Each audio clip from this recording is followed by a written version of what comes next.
Hey folks, Gene from Regular Guy Mountain Biking. Thanks so much for tuning in. In this video, we'll be checking out the Fox Dropframe open face mountain bike helmet. I've kind of got some mixed opinions on this helmet, so stay tuned and let's check this thing out.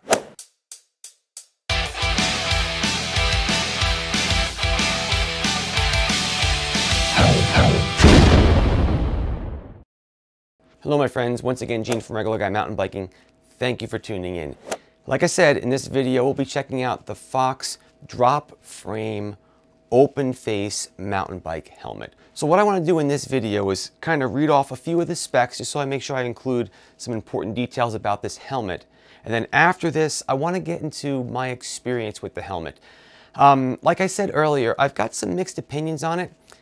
Those opinions might be skewed a little bit because I had a particular use case that I wanted this helmet to take care of. And I'm not sure if it kind of covered that all as well as I thought. So the first thing I want to do is just cover a few of the specs.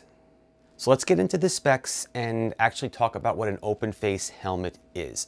An open face helmet is a type of helmet that falls in between your regular mountain bike helmet, you know, the ones you've all seen and used before, and a helmet that is a full face helmet.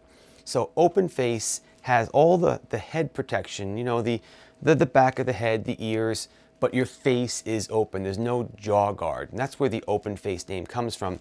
It's more of an enduro kind of free ride trail helmet for someone that wants that extra headed protection and doesn't want to have the full face where it might get a little bit hotter and maybe a little bit more heavier to wear when you're out there on the trails. Some of the important specs about this open face helmet are going to be things like Fox's More Guard. I just want to read some of these things off so I don't forget over here. But basically, they're More Guard. It provides maximum coverage for the ear, jaw, and the back of the head.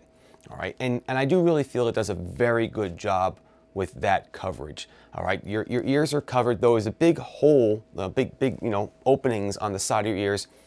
I like that. I liked it because it was easier to hear things, it was easier to itch your ear, and it kept things cool. I didn't need that big, massive thing covering my ear. So I still had great coverage on my ears. I felt like the back of my head was covered just fine. The whole head felt good. So it really felt like a nice, lightweight, full-faced helmet without the front jaw part. Another thing we want to talk about is their EPS liner.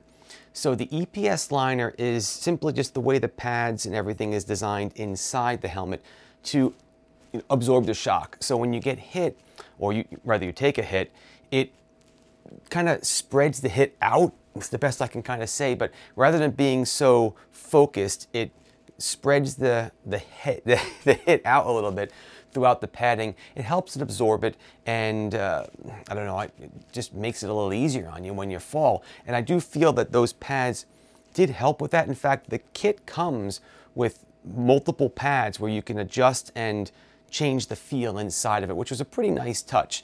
You have your standard sizes, you pick the right size for your head. I do have to say that these helmets run small, so definitely measure your head and go by the guide. I measured my head, did exactly what they said, and the helmet fit perfectly. So please use a little, little fabric tape measure and measure your head and go by their guide, and you'll get the right size. I ended up using a large. Most of the time I'm a medium, so they do run a little bit small. I do have to tell you that this helmet felt good, and it didn't feel too tight. I didn't feel like I was stuck inside of it. It really is a good feeling helmet. I think another reason why the helmet felt so good is because of all the air vents it has on it. I think it has 8 big bore intake vents and 7 exhaust vents. It'll help keep your head cool. Bottom line is the sun guard, the shield up on top, it helps drive the air in, so it goes right across the top of your head and out the back. So for such a, I'm gonna say big helmet, because compared to what I'm used to wearing, other than a full face helmet when I'm doing downhill, for such a bigger helmet, it didn't feel that hot. The air did flow nicely through it, and the vents, I'm gonna have to say, are really a credit to that, because it helped a lot. So it felt good, and it did feel pretty cool on my head, considering how much coverage this helmet did on my head. And lastly, when it comes to specs and things like that, I just wanted to talk about the clasp, the lock. They call it the Fid Lock Snap helmet buckle. I don't know why they have to have all these wacky names. It's a magnet type lock, but it works well. The only thing I have to say about this particular magnet lock is that I had a little bit of trouble using it, but I don't think it's any fault at all to the actual clasp itself. I've been using for like a lot of years the typical helmets, right, where you click it in, or the full face helmets that have the fabric that go around the loops. That's what I've been using for like 20-something years. So this is just different. I honestly have to say that if I used this clasp more, I'd probably like it much better than anything I've used in the past. But right now, it is a bit of a learning curve. I was kind of fiddling with it because I'm just not used to using it. But I think it's a very nice design, and it holds the helmet on very, very good. It's a good clasp, and I think that it's really more user error than anything else. Okay, so now let's actually talk about my experience with the helmet and why I kind of have these mixed opinions.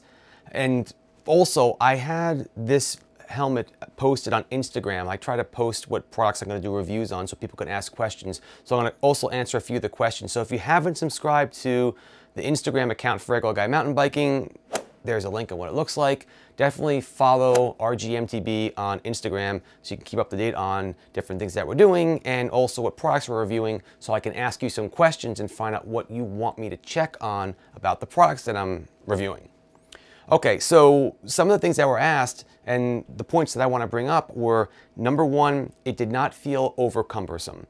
If you've never had a full face helmet on or an open face helmet, you're always used to the traditional helmet, yeah, it might feel a little cumbersome and kind of big because you're not used to anything like this. But that's not the helmet's fault. If you're not used to anything like this, yeah, it's going to feel like you got a big helmet on your head. But for the most part, it didn't feel cumbersome. It wasn't that hot.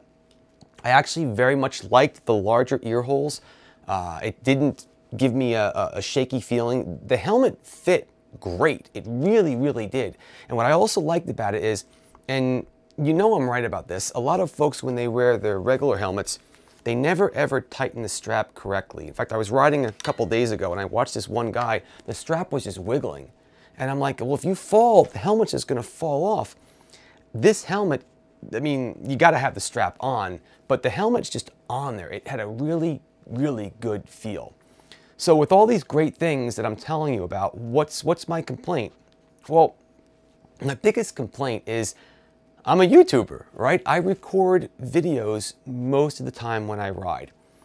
And this helmet really didn't lend itself to that, and there's some specific reasons why. Number one, the sun visor is fixed. You can't move it up or down. So it's almost impossible to put a camera underneath this without it being right in your face. In fact, when I tried, the joke was that I was actually riding and trying to follow the little lens on the camera to see where I was going because it was right in my head.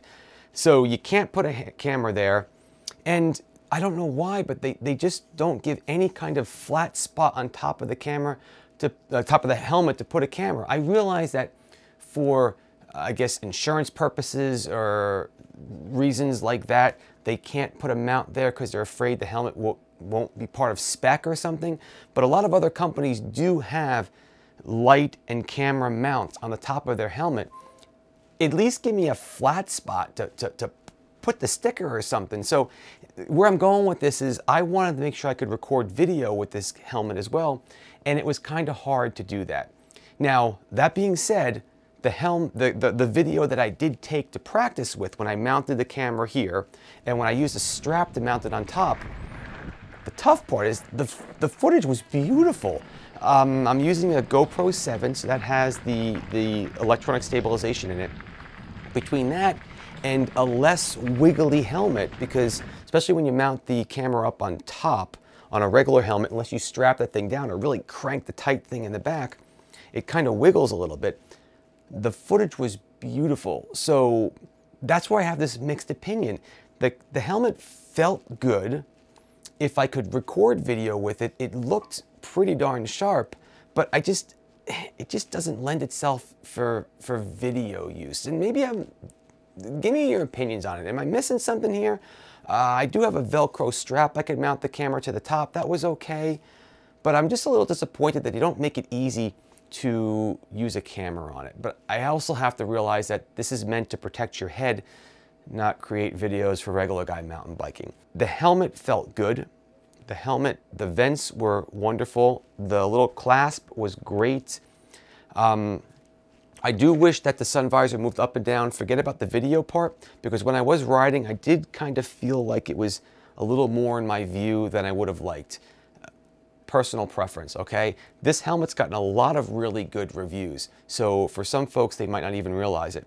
And for some people, they might be using it in just a different way. They're not maybe riding like this as much. They're doing some crazy downhill stuff and they're looking at it differently. But all in all, I did like the helmet, and I think it's a really good helmet. I felt safe with the helmet. The airflow was great, but my main cons with it were the video work, and I really would have liked this to have gone up and down. I don't like the locked visor that much. So that's my review on the Fox Dropframe helmet. Tell me your concerns. What are you thinking? What helmet do you use? Is there anything I missed? Just give me some comments down below and let me know what's going on. And that'll do it, okay? So this is Gene from Regular Guy Mountain Biking. As always, keep the party on the pedals. Please like, subscribe, and all that kind of fun stuff. And I'll catch you in the next video. Bye-bye.